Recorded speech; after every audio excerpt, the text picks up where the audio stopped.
3-1, l'Olympique de Marseille a fait un grand pas vers la qualification. Évidemment, hein, on va pas vous dire que c'est très très difficile, qu'on est mal engagé, non. 77%. 77% exactement sur les confrontations européennes dans ces cas-là. C'est un score que l'on connaît parfaitement, puisqu'une équipe que je supporte après l'Olympique de Marseille a gagné son match aller 3-1 en Ligue des Champions et n'a pas eu besoin de forcer son talent pour aller gagner à l'extérieur sur le score de 2-1. Donc les 77% étaient justifiés. Ensemble, ils l'ont fait. Bon, ils sont allés quand même dans un stade qui n'était pas sans mamesse quand même. Qui était pas Sans mamesse. Ce sont des propos qui t'appartiennent. Paris, c'est pas Bilbao. C'est pas hostile Paris comme Paris, stade. c'est pas Valladolid, c'est pas Bilbao. Romain, on a regardé. Et il y a un seul précédent où l'Olympique de Marseille a gagné 3-1 en Coupe d'Europe. Ouais, j'en parlais tout à l'heure avec Fabrice, c'est contre le Zénith. Donc on a gagné 3-0 et se prend un but à la dernière minute sur une boulette de Zubar. Et puis au retour, on perd 2-0 en Russie. Donc l'OM éliminé au stade des huitièmes de finale. Contre le vainqueur de la compétition. Et le Zénith, cette année-là, gagne la compétition. Est-ce que c'est un piège pour toi du coup? C'est le seul dans... Vas-y, conclue, excuse-moi. Non, mais c'est le seul précédent de l'OM sur ce score-là et il a été défavorable. Donc voilà, Donc piège. Ça reste piège. Après, je sais pas, on discutait juste un peu avant avec Karim et je lui disais au final, c'est quand même mieux de gagner 3-1 que 1-0 dans le sens où tu as 2 buts d'écart et pas un seul. Mais quand tu y réfléchis bien, quand tu gagnes 1-0, tu as cette possibilité du but à marquer pour les mettre en situation défavorable. On sait que l'équipe qui a perdu 1-0 à l'aller, même si elle est chez elle attaque de manière pas véritablement sereine. Toi, tu es dans ton match. Alors que là, tu gagnes 3-1, donc tu as entre guillemets un but d'avance. Si tu perds 1-0, c'est pas grave. Quand tu es en huitième de finale de Ligue Europa, je pense que tu peux aller essayer de le chercher, ce fameux but. Oui, tu peux essayer d'aller le chercher, mais regarde à Braga.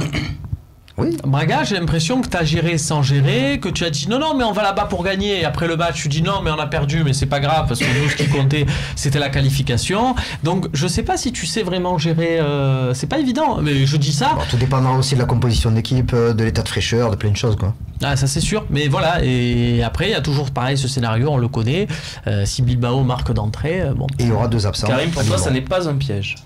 Non, c'est pas un piège. Tu sais où tu vas jouer. Tu as déjà joué là-bas il y a 2 ans. Tu sais qu'il y a une belle ambiance. Mais bon, attends, ça casse pas 3 pattes à un canard non plus. Hein, franchement, l'ambiance d'hier avec un peu moins de 38 000 spectateurs dans un vélodrome qui n'était pas plein, elle avait pour moi pas grand-chose à envier à l'ambiance de San Mamés. Tu étais à Bilbao il y a 2 ans. Bah voilà, il est tombé quelques gouttes de pluie, le stade il était plein, ça se remplit 3 minutes avant le coup d'envoi, c'est pas mal, il y a une belle ambiance, mais bon, c'est pas non plus, c'est pas le Maracana. C'est sympathique. Oui, non mais franchement, donc la pression, elle est pas non plus intenable. Mais ils avaient livré un de leurs meilleurs matchs de l'année d'ailleurs là-bas. Exactement, et ils partaient avec un désavantage puisque l'OM avait perdu 1-0 le match aller. Babou, piège ou pas piège? Ouais, ce petit but, moi j'en démords pas, ce petit but il m'embête vraiment parce qu'on avait fait presque le match parfait pour moi, à la différence du Zénith où on avait pris ce but à la fin, où on se le devait à nous-mêmes. Là, je pense que sur la pelouse de Bilbao, ils sont capables aussi de mettre un petit peu contre Braga, on l'a vu en début de match, ça m'a fait un petit peu peur le début de match à Braga. C'est vrai que quand l'équipe à domicile emballe un peu le match, c'est vrai que tu peux un peu exploser. Mais ce qui me rassure, c'est que cette année, l'OM a prouvé qu'elle avait une âme. Et vraiment, cette année, cette équipe-là me plaît au niveau de la mentalité. On l'a encore vu contre Nantes. Et je suis pas inquiet sur le fait qu'ils marqueront un but. Je pense que les Olympiens marqueront là-bas. Karim Zeribi, qu'est-ce que tu penses de tout ça, toi? Moi, je suis pas rassuré. Quand tu vas regarder le match à la télé, je suis pas rassuré. Je suis pas rassuré. Tu seras en mode stressé sur le canapé. Je serai en mode. On reste en tension que de la première à la dernière, parce que. Il est comment le Karim Zeribi en tension devant un match? Il bouge dans tous les sens. Il jette des coussins. Non, mais il y a deux paramètres en fait qui m'inquiètent un peu. Le premier, c'est Thauvin, je le cache pas. Si on a un Thauvin en pleine bourre, c'est un atout offensif qui est loin d'être négligeable à l'extérieur. Or aujourd'hui, si tu n'as pas un Thauvin dans ton animation offensive, on n'est pas très puissant offensivement parlant. Ça veut dire on n'est pas l'équipe qui peut mettre un but à tout moment. Hein, donc un Thauvin qui est un joueur de rupture, qui en contre peut déborder une défense, donc la mettre en difficulté, filer le bon ballon, donc soit la passe longue ou la passe courte, jouer le 1 ou 2 qu'il faut, mettre une frappe à 25 mètres. Thauvin, sa présence, à mon avis, est fondamentale dans un match comme celui-là à l'extérieur. Et ensuite, derrière, effectivement, il va falloir qu'on soit très vigilant la première demi-heure. Tu prends pas de but la première demi-heure, sûr, je suis d'accord, hein, c'est pas non plus, on n'est pas au Camp Nou, hein, donc ni avec la qualité de l'équipe en face, ni avec le public. Donc il faut qu'on soit très vigilant dans la première demi-heure de ce match et qu'on ait quand même encore quelques facultés offensives, parce que je suis convaincu qu'on peut en mettre un si offensivement on est au complet. Bonne remarque de Dano, 0-1 sur le forum. Dans leur milieu à 3, 2 de leurs titulaires seront absents. C'est Raúl Garcia, le meneur de jeu, et Mikel San José, le milieu défensif. Ça peut être aussi le match de la révélation pour certains. Itouraspe et Beñat. Qui va rentrer, peut-être Beñat qui va monter d'un cran. Ouais. Oui. Mounian sera trop court. Ouais, Mounian, je crois que tant mieux parce que... je crois que lui, il va être trop court pour toute sa carrière. Hein. J'ai l'impression que malheureusement. Le gros avantage que l'Athletic Bilbao a, c'est que c'est quasiment chaque année le même effectif à 2, 3 exceptions près. Bon là, ils ont une grosse perte avec la. Avec le mec, c'est le cousin qui vient les remplacer. Exactement. Parce que là, Laporte est parti, la Puerta qui arrive. Et non, mais bon, il n'y a pas vraiment de mouvement quand on regarde les feuilles de match de 2016 et de 2018. Elles sont pas complètement révolutionnaires. Sauf que certains joueurs ont 2 ans de plus, même si Adouris, voilà, il reste un chasseur de but. Raúl Garcia, ouais, ça s'est vu. Ouais, exactement. Mais bon, Garcia, oui, ça se voit. Mais bon, je pense quand même que les 2 joueurs qui sont suspendus sont 2 pions essentiels quand même de l'équipe de Sigamba. Ouais. Même si c'est des pions essentiels, mais Raúl Garcia, encore une fois, c'est plutôt devenu un joueur besogneux et d'expérience. Voilà. Mais par contre, je pense que le côté droit, moi je peux déjà vous annoncer, je pense les titulaires à ma vie et Sakai, mais en tout cas Ocampos jouera côté gauche, c'est sûr, parce que le De Marcos, pour moi, ce côté-là, c'est le côté fort de Bilbao, et je pense que Ocampos l'a bien cadenassé, de jouer le match retour. Ouais, mais pas que pour ses buts, je pense que défensivement il a abattu un travail énorme, et c'est vraiment De Marcos, c'était déjà le joueur qui m'avait plu il y a 2 ans. Tu vois, je me suis enflammé, et à juste titre, je pense, sur l'animation du jeu, notre qualité technique et de jeu collectif. Je reste quand même très inquiet sur notre charnière centrale. Ah oui. Elle me dégage une fébrilité extraordinaire. Bon fait match de Rami, je trouve, hier aussi. Je trouve, franchement, dans un match qu'on dominait quand même assez largement, que nous maîtrisions. Mais il n'y en a qu'une en début de match avec la frappe en angle fermé d'Adouris. Quand tu les sens pas dangereux comme adversaire, comme on les a pas sentis dangereux hier, une forme de fébrilité, même dans la relance. Cette une forme d'approximation latérale pour Rolando, qui dégage n'importe comment.